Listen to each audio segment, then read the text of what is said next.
In the headlines, Nigerians seek more dividends as June 12 is celebrated. Zamfara Group issues ultimatum to government over kidnapped colleagues. Blackout worsens as grid collapses for fifth time in 2022. And on the foreign scene, gun reform plan gets key Republican support in U.S. Senate. Hello and welcome to Trust News Update. I'm Darshan Husseina Usman.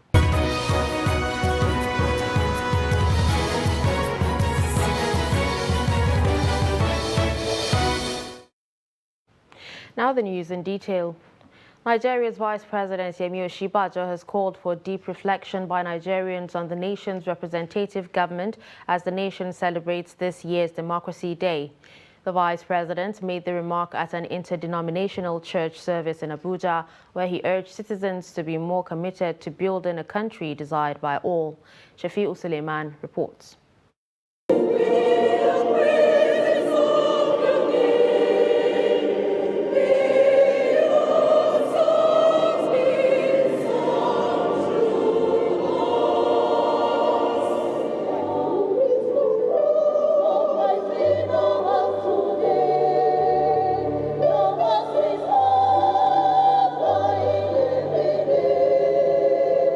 Renditions from various choir groups heralding an interdenominational service to mark this year's Democracy Day. The Vice President, Yemi Osinbajo, is represented by the Secretary to the Government of the Federation, Boss Mustafa. He underscores the imperative of celebrating the day and calls for deep thoughts on what he called a turning point in Nigeria's history. That turning point, he points out, brought about transition from military to democratic rule. An interdenominational gathering of this sort is an important way to mark this special anniversary of our nation's democracy, largely because the values of justice, equality, fairness, and inclusion, which underpin democratic governance, are also at the heart of our Christian faith. A day like this, set aside to commemorate Nigeria's transition from military rule to democratic governance, gives us an opportunity to reflect on how far we have come as a people. Reading from Romans chapter 8, verse 31 to 39, representative of the leadership of the National Assembly, Nkiruka Onyejocha, reminds the faithful of the need to have a strong belief in God in whatever circumstance they find themselves. Who is even in the right hand of God, who also makes intercession for us, who shall separate us from the love of Christ? Shall tribulation or distress or persecution or famine or nakedness or peril or sword? As it is written, for your sake are we killed all day long. The 2022 Democracy Day celebration began with a Friday prayer at the National Mosque, followed by a presidential address, and is expected to climax with a special Democracy Day parade scheduled to hold on Monday, the 13th of June. Shafi'u Suleiman, Trust TV News, Abuja. Members of civil societies in Osun State on Sunday held a peaceful rally in Osogbo, the state capital, in commemoration of the annulled June 12 presidential 1993 election. Another event in Osogbo, also commemorating June 12, was attended by the state governor, Adeboyega Oyetola, Adeboyega Owomolo, and the Oluwo of Iwo, Oba Abdulrasheed Adewale Akanbi. Trust TV's Hamid Oyegbade files the report. Years ago, June 12, 1993, the presidential election was adjudged free, fair and peace was annulled by former military president General Ibrahim Badamasi Babangida. This led to massive protests across the country. The acclaimed winner of the election, Moshood Kashimawo Olawale Abiola, popularly called MKO Abiola, and his wife, Kudirat Abiola, died during the regime of General Sani Abacha while struggling to reclaim the mandate.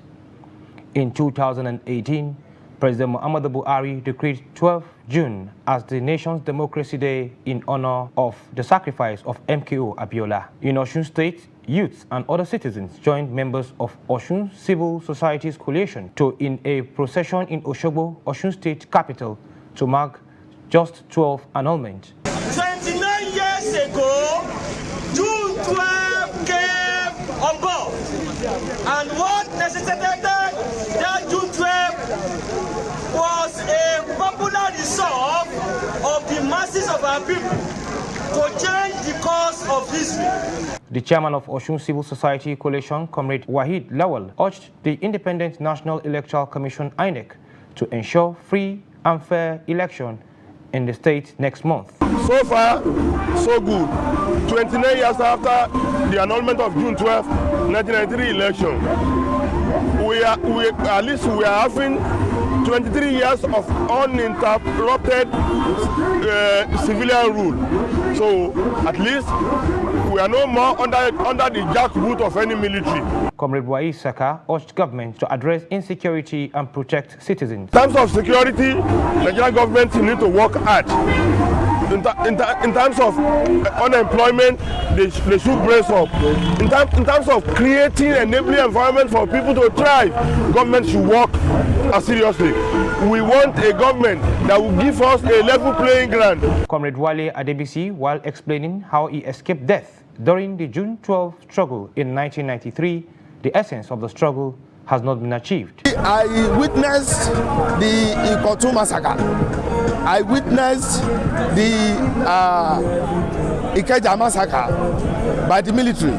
When the military launched at the police, they now face the masses of agitators with armor tank. And many people, several dead bodies were recorded. Comrade Ige Olusegun said MKO Abiola promised hope in 1993 and that Nigerians are still hoping for a better Nigerian 29 years after. Meanwhile, the state governor Adeboyega Oyetola Adeboyega Awomolo son and Oluo of Iwoland, Oba Abdulrashid Adewale Akombi, attended another event organized by the state government to mark the June 12 in Osogbo. As Nigeria marks the 2022 Democracy Day, a cross-section of Gombe residents say the state has recorded some achievements under democratic rule. Created in 1996, Gombe State has so far had 4 governors, including the incumbent, Inuwa Yahaya, who have all contributed to bringing democratic dividends to the state. Ibrahim Ismail reports. Since the return of democracy in 1999, let Abubakar Ashidu emerge the first civilian governor of Gombe State. He was succeeded by Danjuma Goje in 2003, who served for 8 years and handed over to Ibrahim Dankombo in 2011. The incumbent governor Inuwa Yahaya was elected in 2019. Speaking on Democracy Day, some residents of Gombe State said it has been a fruitful journey so far. We have university in Gombe. Before democracy, you don't have it. And we have airport in Gombe. Before democracy, you don't have it. Even water. Before democracy, we don't have it in Gombe. But now in Gombe State, we have regional water that supply from the Dadinqua to Gombe. But there are a lot of achievements that we got in democracy. And then democracy also failed us. Due to the insurgency, the corruption whatsoever, all is equipped in the democracy. But before democracy, we don't observe all this kind of mess in our life. Although he admitted that the state has made reasonable progress, a political analyst says the state still has more to offer the people in terms of development. We cannot also deny the fact that there are sporadic achievements here and there, particularly if you look at it from the state perspective achievements. The 36 states, if you assess them, you find that some states are far better than before in terms of infrastructure development, in terms of human capital development. So definitely we are not going to say that it's total fiasco, but rather it's a mix of we got some and we failed in some. Nigeria's Democracy Day was usually celebrated on May 29 before President Muhammadu Buhari changed it to June 12 in honor of late Moshood Abiola, who was believed to be the winner of that annulled June 12 presidential election of 1993. From Gombe, Ibrahim Ismail reporting for Trust TV. There was tension and confusion in Ekiti State Capital on Sunday over fears of reprisal following the Saturday killing of a staunch supporter of the All Progressives Congress in the state, Tokbai Ajayi. Ajayi, a member of the Road Transport Employees Association of Nigeria, was allegedly shot and killed in Ekiti when supporters of the APC and Social Democratic Party confronted themselves during campaigns in the town. Police Public Relations Officer in the state, Sunday Abutu, said his men had been able to quell the crisis and restored calm in Ado metropolis after the early morning unrest. He said the police commissioner, Moron Keji Additional, and other security agencies heads are making efforts to ensure violence-free election because no election is worth the blood of any citizen. The Qatar State Commissioner of Police, Idris Dauda Dunban, has visited Querrey village in Jibiya local government area of Qatar State. The village was attacked last week by terrorists, numbering about 150, who killed one person, abducted about 100 people, and rustled an unspecified number of animals. Abdullahi Yamadi was on the commissioner's entourage and now reports. The police commissioner is undertaking this on-the-spot assessment to ascertain the level of damage done to the residents of the affected community. Despite the level of devastation, the police boss in Katsina is emphatic that news on the attack on Querrey community was over-exaggerated, blaming some sections of the media, not Trust TV, for blowing the attack out of proportion. CP Dabang points out only few shops were burnt down during the attack, while the number of people abducted is yet to be ascertained. Similarly, the police authority picks holes in earlier reports which claimed that the village was deserted following the dastardly attack. On the contrary, the police boss is alleging that the long-term relationship between the villagers and the terrorists went wrong following recent arrests of some hoodlums by security personnel. And from all indication, I think the people of this village or town have been fraternizing with these bandits. They are always here, they buy food items here. And one day, the day the incident happened, they were here for long. They didn't call anybody to say that this is what is happening. The CP warns that the fight against terrorism will not succeed if there is no support from citizens, especially in insecurity-prone communities. They say, we are even told that sometimes they will go to other villages outside this place and commit offense, attack people, and the people here will not tell anybody. And as I earlier said, we will only work on the information of the citizens. If something is happening, even as we are here now, if something is happening at the other side of it, if we don't, how do we go there? So that's exactly what happened. Residents of Querrey community narrate their ordeal and are calling for the deployment of security personnel to prevent a reoccurrence of the ugly attack. Akalla mashin ya kai 150 ko da 60 sun cika gari layuka baki daya. The terrorists came on motorcycles, robbed people of their money and other valuables. They also killed one person, abducted about 100 people, and rustled unspecified number of animals in the process. Sannan bayan ya je asibiti ya rasu, Allah ya mai wa'adi. As you can see, they have killed my neighbor and burnt down this provision store. What we saw on that day was terrible and devastating.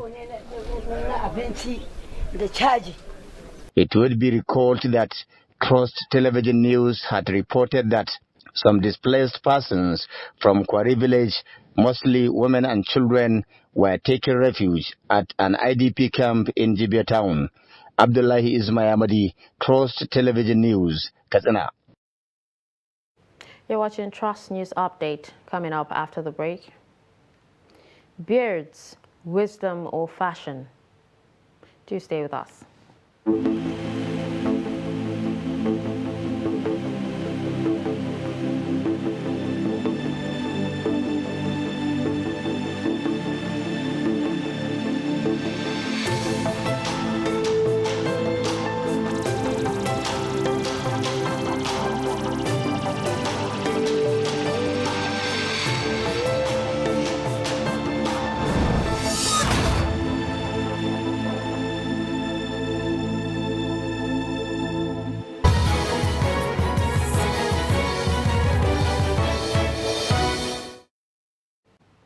Welcome back and thanks for staying with us. Let's take a look at some of our top stories.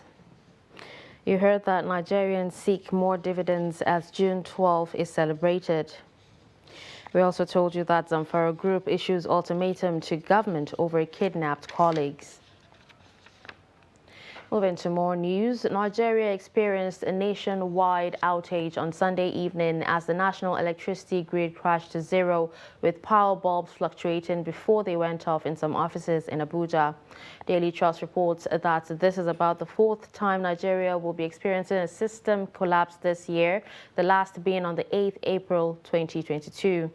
Reports from the Nigerian Systems Operations, a section of the Transmission Company of Nigeria and Grid Manager, indicates that there have been a lull in power generation. The highest generation on Saturday was 3,685 megawatts, also being the highest electricity generated in Nigeria for a week. As at the time of filing this report, TCN was yet to officially issue a report on the remote and immediate cause of the grid collapse. Meanwhile, electricity consumers in Bauchi State have lamented the hike in tariff and the alleged unsatisfactory level of services being rendered to them by the Jos Electricity Distribution Company. The customers disclosed this at a forum with communities to resolve issues around electricity distribution and consumption. Adamu Imam has details. Issues that bother Bauchi residents are mainly those of poor power distribution in some part of the state, as well as that of prepaid meters. They are calling on the Jos Electricity Distribution Company to address them as soon as possible. So that people will not be complaining about the high rate of billing, because it's the only way that people will understand the way they are being billed. And also to educate people and also to make the judge understand the way and manner they are being billing people. For example, there are some areas that they said this estimate billing. This estimate billing causes a lot of problems. Because at times you see a compound, big compound and small compound, they will be given the same bill, the same amount. So this problem is the problem that you educate them to know how they are going to be doing the billing by make sure that the materials that somebody is using in his house is the one that will cost higher. Also on the complainant list is the delay in the installation of the electricity poles, which caused most of the power outages and destruction of properties witnessed in the area. Chairman of the Customers Forum, Alhaji Hassan, called for constant dialogue between the electricity consumers to ensure amicable resolution of issues affecting both parties. It has to do with the billing system. I have applied and paid for a prepaid meter. At that time, it was 55,000 for 3-phase meter. And that meter was not given to me as when due. Along the line, I was cut off with what electricity supply in my house. The regional manager of JED, Hamisu Jigawa, appealed to the federal government to help address some of the issues which he said are not within the company's jurisdiction, while urging the customers to bear with it on the new tariff. There is increase in the electricity billing, but the customers need to know what even led to that increase. The regulator, the federal government, have reviewed our tariff about 4 or 5 times from 2020 ending to date. So the unit that you are buying for maybe at about 17 naira before, now you are buying it at about almost 54 naira. So even if you consume the same quantum of energy, you still have to pay higher because the amount will be different, because the cost of 100 unit at 17 naira is not the same as the cost of 100 unit at 54 naira. The forum commended the media for its role and urged practitioners to continue partnering with it to resolve all lingering issues. Adam Imam, Trust TV News, Bauchi. Keeping of beards was once associated with old age and wisdom, but the trend is changing in modern times, especially in Nigeria. Young Nigerians now keep full beards for various reasons. In this report, Trust TV samples views of young adults in Ilorin on why they keep beards. In the past, one of the signs of the old age was the beard. These days, beards are no longer the sole preserve of the elderly. Young adults now keep beards for various reasons, ranging from medical, fashion, and religious. When I was younger, I discovered that I had a lot of hair. So me shaving it all the time, it was giving me a lot of issues like burns, rashes, and stuff like that. So I keep my beards really for fashion concern, and I think convenience. I don't like visiting the salon often. Most people will go, say, weekly. I think I like to go like once in a month. In the hadith of the Prophet ﷺ, from the Islamic point of view, is that the Prophet ﷺ said, keep the beards, copy the opposite of the polytheist. Some of the young adults with beards recount embarrassing moments they have experienced as a result of keeping beards. In some environments that I visit or have visited, they will not say it directly. They will not say it directly to me. But I will just overheard them. Despite this, they are resolved to keep sporting beards. And to cap it all, they are urging others who might have interest to join and not be discouraged by negative comments. Away from Nigeria, a bipartisan group of United States senators, including enough Republicans to overcome the chamber's filibuster rule, has announced an agreement on a framework for potential gun safety legislation. 10 Republicans signaled their support for the preliminary deal on Sunday, indicating the measure potentially could advance to a vote on passage and overcome roadblocks by other Republicans who oppose most gun control measures. The framework follows a series of high-profile mass shootings in the U.S., including one at a school in Uvalde, Texas last month that killed 19 young children, and one also in May in a Buffalo, New York supermarket that killed 10 black victims. And finally, in sports, Minister of Youth and Sports Development Sunday Dari has praised the performance of Team Nigeria at the just concluded African Senior Athletics Championship in Mauritius. Dari said the performance of the athletes underlines a positive attitude of Nigerian sportsmen and women, as well as the fighting spirit that makes them succeed against all odds and thrive in the most difficult and unconducive situation.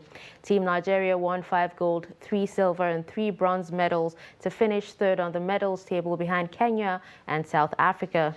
Despite missing some of her top-rated athletes, Nigeria still put up a credible outing at the competition, showing her strength in depth in both track and field events. With this, we've come to the end of Trust News Update. Don't forget to follow us across all our social media platforms. I'm Dashin Husseina Usman. Thanks for watching.